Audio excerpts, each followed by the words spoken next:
వి gold trusted gold buyers తాకట్టులో ఉన్న బంగారాన్ని విడిపించి ఈ రోజు ఉన్న మార్కెట్ ధరకే కొనబడును.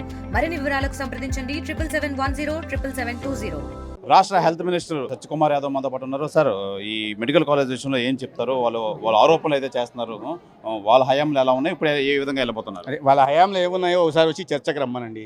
ఈ ఆరోపణలు చేస్తున్న సీనియర్ నాయకులుగా చెప్పుకుంటున్న వాళ్ళందరూ ఒకసారి చర్చకు వస్తే బాగుంటుంది. బొత్స గారు ఏదో ఆరోపణలు చేశారని బొత్స గారిని నేను సూటిగా ప్రశ్నిస్తున్నా. అయ్యా, 5 సంవత్సరాల క్రితం మొదలుపెట్టిన కాలేజీలలో ఉత్తరాంధ్ర ప్రాంతంలో ఉంటున్న నర్సీపట్నం ఉంది కదా, ఏ రోజన్నా వెళ్ళి చూసారా? ఇవాళ అది ఏ స్థాయిలో ఉంది మీరు చూసారా? 5 సంవత్సరాల్లో ఫైనాన్షియల్ ప్రోగ్రెస్ కేవలం 2% మాత్రమే ఉందన్న విషయం మీకు తెలుసా? అదే గిరిజన ప్రాంతంలో వైద్య విద్య అందించాలనే ఉద్దేశంతో కేంద్ర ప్రభుత్వం మంజూరు చేసిన పార్వతీపురానికి మంజూరు చేసినవి 5 సంవత్సరాల్లో టెండర్లు కూడా పిలవడానికి మీకు చేత కాలేదు. ఆ విషయం మీద చర్చకు మీరు సిద్ధమా? అదేవిధంగా పాలకొల్లుకు బోండి, అదేవిధంగా బాపట్లకు బోండి, లేదా అమలాపురం బోండి, ఎక్కడ పోయినా కూడా ఇప్పుడు స్థలం సేకరించడం తప్ప 5 సంవత్సరాల్లో చేసింది లేదు. లేదా పునాదులు తీసుకొచ్చారు, పెనుగొండ లాంటి చోట మొండిగోడలు మాత్రం తీసుకొచ్చారు. వీళ్ళు మాట్లాడుతున్న రెండో ఫేజ్ గురించి మాట్లాడుతున్న ఈ మార్కాపురము, ఆదోని, మదనపల్లిలో ఈ వాళ్ళ ఫైనాన్షియల్ ప్రోగ్రెస్ కేవలం 4 నుంచి 6% మాత్రమే ఉంది. అడ్మినిస్ట్రేటివ్ శాంక్షన్ 500 కోట్ల నుంచి 600 కోట్లకి ఇచ్చి దాంట్లో కేవలం 30 కోట్ల నుంచి 45 కోట్లు 50 కోట్లు మాత్రమే ఖర్చు పెట్టారు.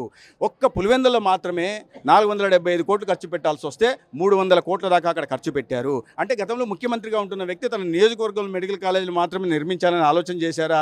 మిగతా 17 చోట్ల ప్రాంతాల్లో, గ్రామీణ ప్రాంతాల్లో విస్మరించారా? ఆ ప్రాంతాల్లో పేద విద్యార్థులకు విద్య అందకూడదని చూశారా? అంటే ఒక ముఖ్యమంత్రి అంటున్నవాడు ఒక పులివెందులకు ముఖ్యమంత్రి లేకపోతే రాష్ట్రానికి ముఖ్యమంత్రిగా ఆయన వ్యవహరించాడా? వాళ్ళు ఒకసారి దానికి సమాధానం చెప్పాలి. దీని మీద చర్చ ఊరికే ట్విట్టర్లలోనో లేదా సామాజిక మాధ్యమాల్లోనో లేదా ఇతర రకంగా చేసి అసత్య ప్రచారాలు చేయడం కాదు. ఈ మీద చాలా కూలంకషంగా చర్చిద్దాం. మీరు అసెంబ్లీకి రండి, లేదా రేపు మండలిలో కూడా పెట్టండి. అసెంబ్లీకి మీకు ఎలాగో వచ్చే ధైర్యం లేదు. ఇటువంటి విషయాల మీద చర్చించే సత్తా మీకు లేదు. అది మాకు తెలుసు, ప్రజలకు తెలుసు. మండలిలో అయినా ఈ విషయం మీద చర్చించండి. గతంలో కూడా ఈ ప్రస్తావన వచ్చినప్పుడు వాకౌట్ చేసి వెళ్ళిపోతారు. గతంలో బొత్స గారికి చెప్తున్నా నేను, గతంలో ఈ ప్రస్తావన వచ్చినప్పుడు నేను ఒక్కొక్క కాలేజ్ గురించి మాట్లాడుతుంటే వాకౌట్ చేసి వెళ్ళిపోయారు. మీరు ఇక్కడ రిషికొండ మీద 450 కోట్ల ప్రజాధనాన్ని ఖర్చు పెట్టి 2 సంవత్సరాల్లో అంత పెద్ద భవనం కట్టారే, మరి 500 కోట్లు పెట్టి మెడికల్ కాలేజీలు ఎందుకు కట్టలేకపోయారు? ప్రతి జిల్లా కేంద్రంలో మీరు మీ పార్టీ ఆఫీసులను కబ్జా చేసి మరీ పెద్ద పెద్ద కార్యాలయాలు కట్టారే, ఇక్కడ ఎందుకు కట్టలేకపోయారు? 9 నెలల్లో తాడేపల్లి ప్యాలెస్ని జగన్మోహన్ రెడ్డి గారు నిర్మించుకున్నారే, మరి పేదల కోసం మెడికల్ కాలేజీని ఎందుకు కట్టలేకపోయారు? ముందు దానికి మీరు సమాధానం చేస్తున్నారంటారా? ఖచ్చితంగా అనుమానం ఏముంది ఏంటంటే, ఇక్కడ ఇవాళ కూటమి ప్రభుత్వం వచ్చినప్పటి నుంచి కొద్ది అభివృద్ధి పదంలో రాష్ట్రాన్ని తీసుకెళ్లే ప్రయత్నం చేస్తుంది. ఈ గాడి తప్పిన ఆర్థిక వ్యవస్థను గాడిలో పెట్టే ప్రయత్నం చేస్తుంది. అభివృద్ధి ఒకవైపు, సంక్షేమం ఒకవైపు సమాంతరంగా నడుస్తున్నాయి. కేంద్ర ప్రభుత్వం కూడా చాలా సానుకూలంగా స్పందిస్తూ, అది పోలవరం కావచ్చు, అమరావతి కావచ్చు, లేదా పెట్టుబడులు తీసుకురావడంలో కావచ్చు, లేదా ఉద్యోగ ఉపాధి అవకాశాలు కల్పించే విషయంలో కావచ్చు, వీటన్నిటి మీద చాలా సానుకూలంగా స్పందించి సహకారం అందిస్తూ ఉంది.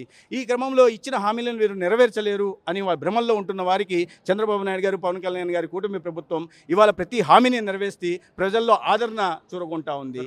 ప్రభుత్వం నేపథ్యంలో హెల్త్కి ఎలాంటి ఇంప్లిమెంట్ చేస్తున్నారు? చాలా చేస్తున్నాం. ఇవాళ నాణ్యమైన వైద్య చికిత్సని ఇవాళ 25 లక్షల దాకా కూడా ఉచితంగా అందించడం కోసం కేవలం గతంలో 1,43,00,000 కుటుంబాలకి పరిమితమైన 5 లక్షలకు పరిమితం దాన్ని ఇవాళ 25 లక్షలకి యూనివర్సల్ హెల్త్ ఇన్సూరెన్స్ తీసుకురావడం జరిగింది. అదే సమయంలో 20 లక్షల కుటుంబాలకి, ఏది ఏపీఎల్ ఫ్యామిలీలకు కూడా 2.5 లక్షల దాకా కూడా ప్రభుత్వమే జీవిత బీమా, ఆరోగ్య బీమాను కలిగిస్తూ ఉంది.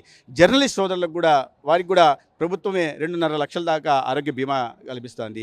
పేదలకి 25 లక్షల దాకా ఉచిత చికిత్స, వైద్యం ఎంతో ఖరీదైన విచిత్రమైన అందించడం. అదేవిధంగా ఈ ఏపీఎల్ ఫ్యామిలీలకి, జర్నలిస్టులకి 2.5 లక్షల దాకా కూడా ఆరోగ్య బీమా. ఇది ఒక దేశంలో, రాష్ట్రంలో ఎప్పుడు గతంలో లేదు.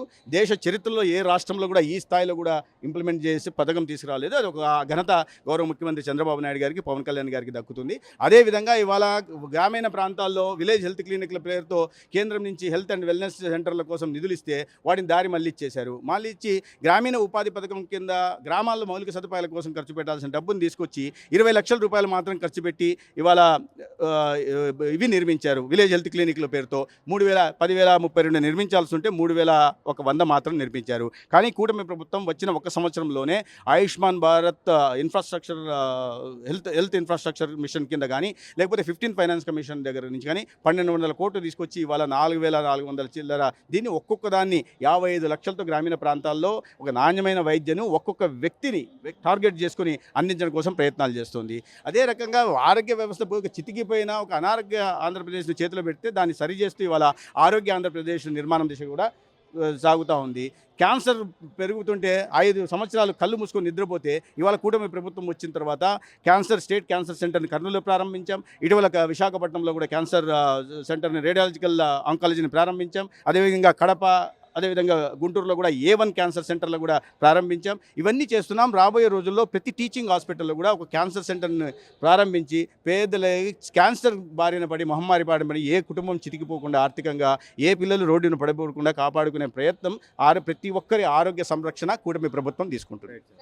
ఇది ప్రధానంగా మనం చూసుకోవచ్చు. హెల్త్ విషయంలో ప్రధానంగా కూటమి ప్రభుత్వం అనేక ఇంప్లిమెంట్స్ అయితే చేస్తుంది. ఈ నేపథ్యంలో ప్రతి పేదవాడికి అయితే వైద్యం సంబంధించి అన్ని ఏర్పాట్లు అయితే చేస్తుంది. ఈ నేపథ్యంలో గత ప్రభుత్వంలో అయితే మట్టికి వైఎస్ఆర్సీపీ మొత్తం మెడికల్ కాలేజీల దగ్గర నుంచి మొత్తం అన్ని కుంటితనం చేశాయి. ఈ నేపథ్యంలో వాళ్ళు అసలు మాట్లాడే అవకాశం, అధికారం అయితే వారికి లేదు అని చెప్పి వైద్య ఆరోగ్య శాఖ మంత్రి సత్యకుమార్ యాదవ్ అయితే తెలియజేస్తున్నారు. కెమెరామెన్ ప్రసాద్తో శివరామకృష్ణ RTV విశాఖపట్నం నుంచి. తెలుగులో ఫాస్టెస్ట్ న్యూస్ ఇప్పుడు కొత్త అవతారంలో 5 సెకండ్లోనే పూర్తి వార్తా సమాచారం మీ చేతిలో.